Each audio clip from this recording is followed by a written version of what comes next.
आप सब ने नेटिविटी सीन जरूर देखा होगा जो क्रिसमस के टाइम पर हर चर्च में और घरों में ये क्रिसमस डेकोरेशंस में इस बात को दिखाया जाता है कि यीशु मसीह के जन्म के समय कौन कौन वहाँ मौजूद था। जो कुछ इस तरह का होता है इसमें बेबी जीसस, माँ मरियम, जोसेफ, तीन राजा और चरवाहे और भेड़े दिखाई जाती हैं, जिसे सेंट फ्रांसिस ऑफ असीसी द्वारा 1223 में क्रिएट किया गया था। लेकिन अगर हम इसी नेटिविटी सीन को ईस्टर्न ऑर्थोडॉक्स चर्च में देखते हैं तो ये कुछ अलग ही गुप्त बातें इस नेटिविटी सीन में बयान करता है। ईस्टर्न क्रिश्चियनिटी वेस्टर्न क्रिश्चियनिटी से भी पुरानी है। ईस्टर्न चर्च में बहुत सी मिस्टीरियस पेंटिंग्स पाई जाती है जिनका अपना ही एक गुप्त रहस्य है। और ईस्टर्न क्रिश्चियनिटी में अपोस्टोलिक सक्सेशन एंड सेक्रेमेंट्स पाए जाते हैं। और ईस्टर्न चर्च में आइकन्स की बहुत ज्यादा इम्पोर्टेंस, बहुत ज्यादा मान्यता पाई जाती है। आज भी यहाँ एरेमिक में वर्शिप होती है, जो भाषा यीशु मसीह बोला करते थे। तो आइए ईस्टर्न चर्च के नेटिविटी सीन से प्रभु यीशु मसीह के जन्म के समय जो जन मौजूद थे उस बात को समझेंगे, और प्रभु के रेवलेशन से जो मैंने पाया कि उसमें सेकंड कमिंग के चिन्ह भी पाए जाते हैं। ईस्टर्न क्रिश्चियनिटी में नेटिविटी सीन में इस पिक्चर में सेंटर में प्रभु यीशु मसीह बेबी जीसस को सफेद कपड़ों में लिपटा हुआ दिखाया गया है। यीशु मसीह चरनी में गुफा में लेटे हुए दिखते हैं, जिसमें माँ मरियम उनके साथ है। यीशु का गुफा में जन्म होना बाइबल में नहीं बताया गया है, लेकिन ये पहली और दूसरी शताब्दी से चली आ रही एक प्राचीन परंपरा है जो ईस्टर्न ऑर्थोडॉक्स चर्च मानता है।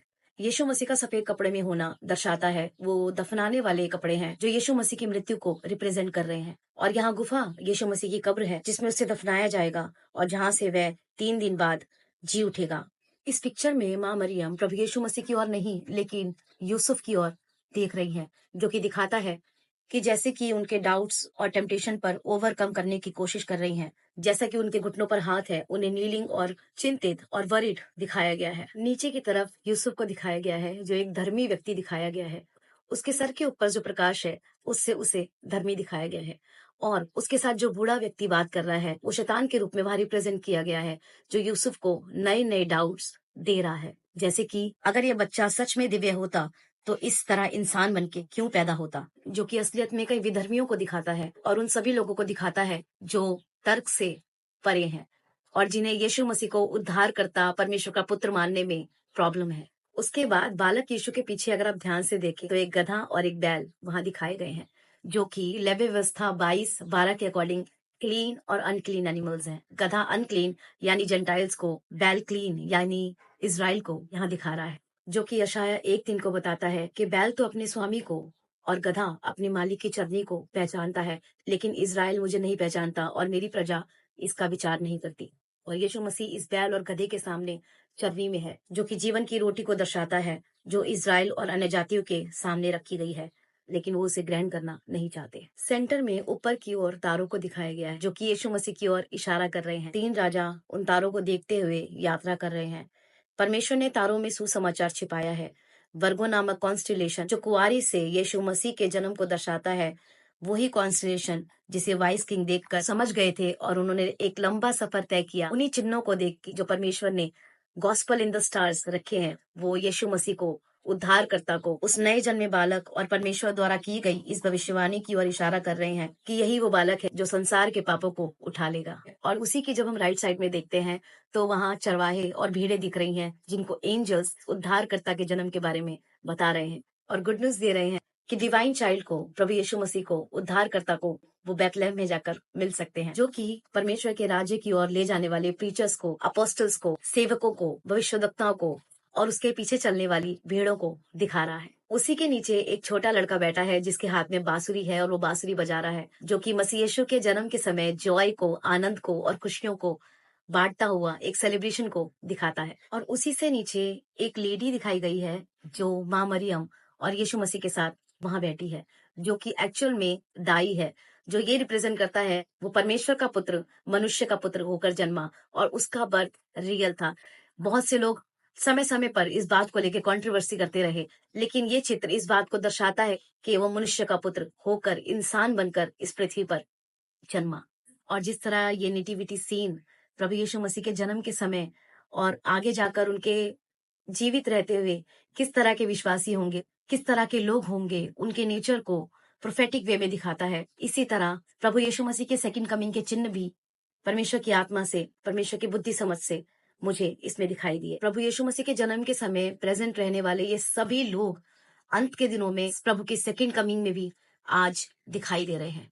और जो रेवलेशन में प्रभु यीशु मसीह के आगमन को बताया गया है, इस बात को भी रिप्रेजेंट कर रहे हैं। जैसा कि सफेद कपड़ों में जन्मा यीशु रैप्चर में नहीं, सेकंड कमिंग में जब वो आ रहा है, तो रेवलेशन में लिखा हुआ है 1914 में वो व्हाइट लिनन क्लोथ्स में ही आते हुए बताए गए हैं। और इस पिक्चर में दिखाए गए गधा और बैल, क्लीन और अनक्लीन एनिमल्स वो लोग बन जाते हैं जो अंत के चिन्हों को देख तो रहे हैं, बाइबल की प्रोफेसीज को पूरा होते हुए देख रहे हैं और बुद्धि में जान पा रहे हैं कि कुछ तो अलग हो रहा है, लेकिन फिर भी अपने उद्धार के लिए वो यीशु मसीह पर विश्वास नहीं करना चाहते। और इस पिक्चर में यूसुफ उन धर्मियों को प्रकट कर रहे हैं जो यीशु मसीह पर विश्वास तो करते हैं, ईमान तो लाते हैं, यीशु मसीह को उन्होंने ग्रहण तो किया है, लेकिन वो अंत की बातों को सुनना नहीं चाहते, देखना नहीं चाहते, ना ही वो उनको मानना चाहते हैं। जिनका मन स्वर्ग की बातों की ओर नहीं, लेकिन पृथ्वी की बातों की ओर जिनका मन लगा हुआ है। और यहाँ वो बूढ़ा व्यक्ति जो शैतान दिखाया गया है, वो फॉल्स प्रीचर्स को, नाश करने वाले भेड़ के खाल में भेड़ियों को, जैसा कि यीशु मसीह ने कहा था, यहाँ पर दर्शा रहा है। उन्हें भटकाने वाले विचारों से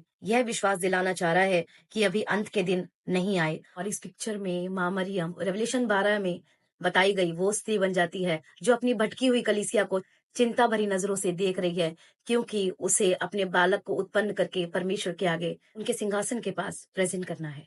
और तारे वही गॉस्पेल इन द स्टार्स दर्शा रहे हैं जो कि कॉन्स्टलेशंस के रूप में आज भी रेवलेशन की सारी भविष्यवाणियों को आसमान में परमेश्वर द्वारा जो सेट किए गए हैं उसे दर्शा रहे हैं। और जैसा कि यीशु मसीह ने भी कहा था कि अंत के दिनों में तुम्हें तारों में चिन्ह नजर आएंगे। और इस चित्र में जो राजा हैं उन्हें वाइज मैन, बुद्धिमान व्यक्ति, बुद्धिमान राजा कहा जाता है, जो कि यहाँ अंत के दिनों के बुद्धिमान राजा बन जाते हैं, जो कि वचन के राजा हैं। जब वो वचन पढ़ते हैं, वचन अध्ययन करते हैं, तो एक आत्मिक जीवन में उनके ऊपर एक क्राउन आ जाता है, आत्मिक मुकुट उनके ऊपर आ जाता है। और उन्होंने वचन का अध्ययन करते करते ही यीशु मसीह को जान लिया, उसके आने की गंभीरता को जान लिया है। कितने लोग ऐसे हैं जो यीशु मसीह का विरोध करते करते, जब उन्होंने यीशु मसीह की खोज की, तो वो यीशु मसीह के डिसाइपल्स बन गए, उनके अनुयायी बन गए। और वचन से, आसपास के सब चिन्हों से, तारों के चिन्हों से वो पहचान गए हैं कि यीशु मसीह ही उद्धार करता है और यीशु मसीह ही फिर से आने वाला है। इस पिक्चर में प्रेजेंट स्वर्गदूत यीशु मसीह के दूसरे आगमन में उनके साथ आने वाले स्वर्गदूतों को दिखाता है, जो कि उसके चुने हुए लोगों को आकाश की एक छोर से दूसरी छोर तक इकट्ठा करेंगे, जैसे कि परमेश्वर के वचन में बताया गया है। और यहाँ चरवाहे प्रभु के उन प्रचारकों को प्रेजेंट करता है जो प्रभु की सच्ची सेवा में लगे हैं, जो कि वचन में मिलावट नहीं करते, प्रभु की भेड़ों को सच्चे वचन वो सुनाते हैं, अंत की बातें बताते हैं और चिन्हों के बारे में बताते हैं, और उसमें कोई फेरबदल नहीं करते, ताकि एक दिन परमेश्वर से मिले। उनके साथ बैठी भेड़ें प्रभु की उन भेड़ों को दिखाती हैं जिनके बारे में प्रभु यीशु मसीह ने कहा था कि मेरी भेड़ें मेरा शब्द पहचानती हैं। वो विश्वासी जो प्रभु के सच्चे वचनों को ग्रहण करते हैं, जीवन को सुधारते हैं, यीशु मसीह के पीछे चलते हैं और सच और झूठ में भेद समझ पाते हैं। और इस पिक्चर में बांसुरी बजाने वाला लड़का अंत के दिनों के लिए की गई रैप्चर की भविष्यवाणी में बदल जाता है, जैसा कि 1 कोरिन्थियंस 15:52 में बताया गया है कि तुरही के बजते ही मुर्दे अविनाशी दशा में उठाए जाएंगे और हम सब बदल जाएंगे। और इस पिक्चर में दिखाई गई दाई, जो कि हम पहले ही समझ सकते हैं कि वो यीशु मसीह के जन्म को, कि वो मनुष्य होकर आया, इस चीज को रिप्रेजेंट करता है। और वो अंत की बातों को भी इस तरह रिप्रेजेंट करता है कि परमेश्वर का बेटा मनुष्य बनकर आया, उसने इंसानों को परमेश्वर की प्रेजेंस में रहकर निष्पाप जीवन किस तरह जीना है उसे सिखाया, और हर एक इंसान के सामने एक एग्जाम्पल सेट करके गया निष्पाप जीवन कैसे जिया जाता है। और इसीलिए जैसा कि 2 तिमुथियुस 4:1 में बताया गया है, परमेश्वर द्वारा सिर्फ और सिर्फ यीशु मसीह ही ठहराया गया है जो मरे हुओं का और जीवितों का न्याय करने आ रहा है। और प्रभु के लोगों, अगर आपको याद हो तो एक और काम उस समय हुआ था। उस समय राजा हेरोदस ने बहुत से बच्चों को मरवा डाला था, जो कि अंत के दिनों में, जैसे यीशु मसीह ने कहा था, क्रिश्चियन परसिक्यूशन को दर्शा रहा है। और उन लोगों को दर्शा रहा है जो शरीर में तो बड़े हैं लेकिन आत्मा में दूध पीते बच्चे हैं। और बहुत अफसोस की बात है कि वो यीशु मसीह पर विश्वास ना करके पृथ्वी के राजाओं पर विश्वास कर कर नाश होंगे, और उनके बचाव की महान योजना जो प्रभु यीशु मसीह द्वारा परमेश्वर ने बनाई उसको खो देंगे। आशा करती हूँ कि आपने इस बात को बहुत गहराई से समझा होगा। इस रेवलेशन से प्रभु आपको अपनी बुद्धि समझ ज्ञान से भरे और इन अंत के दिनों में उसके राज्य के कार्य में आपको, आपके परिवार को अपनी महिमा के लिए यूज करे। प्रभु आपको आशीष दे। आप सबको जय मसीह की।